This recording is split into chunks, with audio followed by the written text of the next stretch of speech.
Comme vous avez pu le voir, le HUD est une excellente aide au pilotage.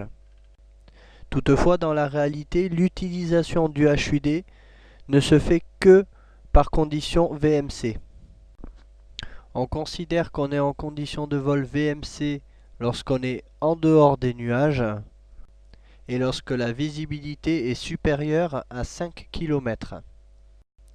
Lorsqu'on est dans les nuages ou lorsque la visibilité est inférieure à 5 km, on est alors en condition IMC. Dans de telles conditions, le HUD peut être source de désorientation spatiale ou d'illusion sensorielle. On bascule alors en pilotage dit tête basse. Lorsqu'on pilote en utilisant les instruments de navigation situés en tête basse, on dit qu'on fait du vol sans visibilité, du VSV. Le pilotage en VSV demande une grande rigueur dans la lecture et l'utilisation des différents instruments. Avant de voir la technique de travail en VSV, nous allons d'abord étudier chaque instrument un par un. Les instruments VSV sont regroupés au centre, entre les deux MFD et en dessous de l'UFC. Au centre, on trouve l'ADI. ADI signifie Attitude Direction Indicator, en français indicateur d'attitude. Cet instrument est plus communément appelé en français horizon artificiel. Cet instrument se compose de plusieurs parties. La partie tangage, divisée en deux parties, une marron, une bleue. Une échelle de tangage est également affichée dessus. Cette partie tangage se lit exactement comme si on regardait un horizon de l'extérieur. L'horizon étant la séparation entre la partie marron, dive, qui signifie piquer, et la partie bleue, climb, qui signifie monter. Le W jaune représente l'avion. Cet indicateur est plus communément appelé maquette avion. En faisant bouger la maquette avion par rapport à l'échelle de tangage, cela permet d'afficher une assiette. La maquette avion est donc tout simplement l'équivalent de la boreside cross sur le HUD. Voyons maintenant en pratique. Nous sommes en vol. Dans le cas présent, nous avons ici une assiette de 5 degrés. Je tire sur le manche pour amener la maquette avion sur le repère 10 degrés, ce qui me donne une assiette de 10 degrés.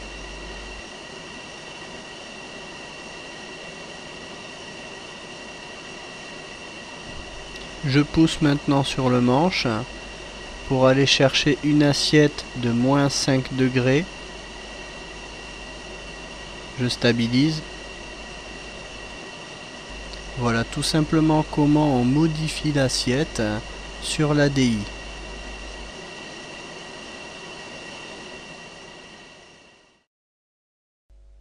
L'indication de roulis est donnée par un index se déplaçant sur une échelle située en bas de l'ADI. Lorsqu'on incline l'avion, le repère sous forme de triangle pointé vers le bas se déplace le long de cette échelle. L'échelle indique une inclinaison nulle, une inclinaison de 10 degrés, une inclinaison de 20 degrés et enfin le dernier repère, une inclinaison de 30 degrés. Lorsqu'on pilote en VSV, l'inclinaison maximale est de 30 degrés. Voyons maintenant en vol. Nous sommes ici les ailes à plat avec une inclinaison nulle. J'incline à droite pour aligner la flèche sur le premier repère, ce qui me donne une inclinaison de 10 degrés, 20 degrés, et ensuite une inclinaison maximale de 30 degrés.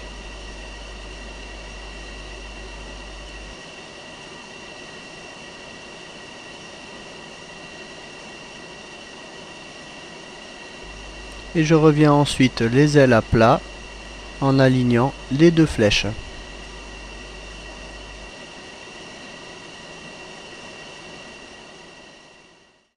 En dessous de l'échelle d'inclinaison, on trouve l'indicateur de lacet. La bille permet de contrôler la symétrie du vol. On contrôle cette bille à l'aide du palonnier. La bille doit toujours rester centrée. Si celle-ci n'est pas centrée et qu'elle est par exemple légèrement décalée à droite, cela signifie qu'il faudra mettre un petit peu de pied à droite pour la ramener au centre. Sur le F-16, les commandes de vol électriques gèrent automatiquement le lacet. Cela signifie que la symétrie du vol est conservée au moyen des commandes de vol et que vous n'avez pas besoin de toucher aux pédales. Cependant, dans Falcon, le déplacement de la bille n'est pas implémenté. Vous ne la verrez donc pas bouger.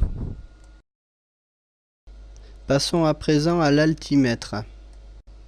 L'altimètre permet tout simplement de lire notre altitude. Celle-ci est exprimée en pieds. Le cadran est découpé en centaines de pieds. 0 pieds, 100 pieds, 200 pieds, 300 pieds, ainsi de suite jusqu'à 1000 pieds. La grosse aiguille indique les centaines de pieds. Attention, aucune aiguille n'indique les milliers de pieds sur le cadran. En plus d'un affichage graphique, l'altimètre se compose également d'un affichage numérique. Les deux premiers chiffres indiquent les milliers de pieds.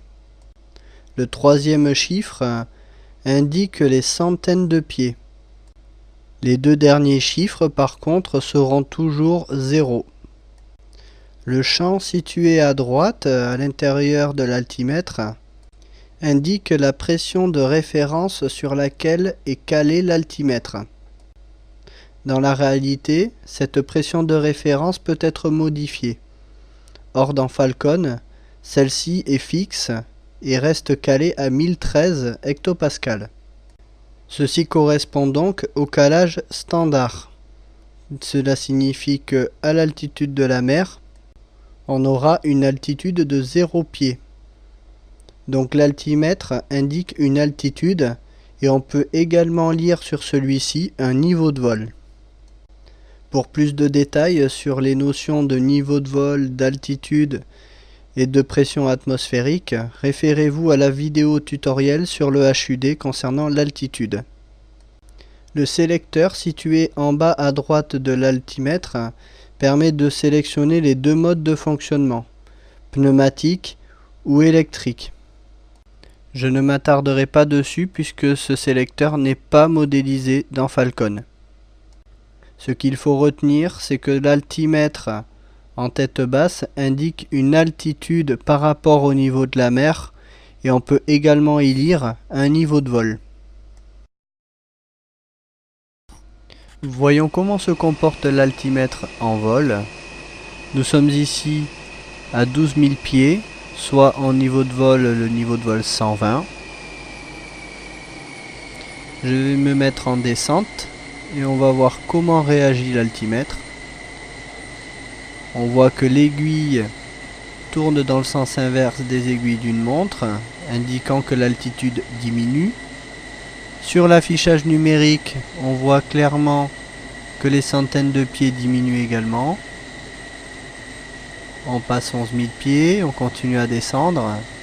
Lorsqu'on passera en dessous de 10 000 pieds, on verra que le champ dans la partie numérique où apparaît le 1 va disparaître.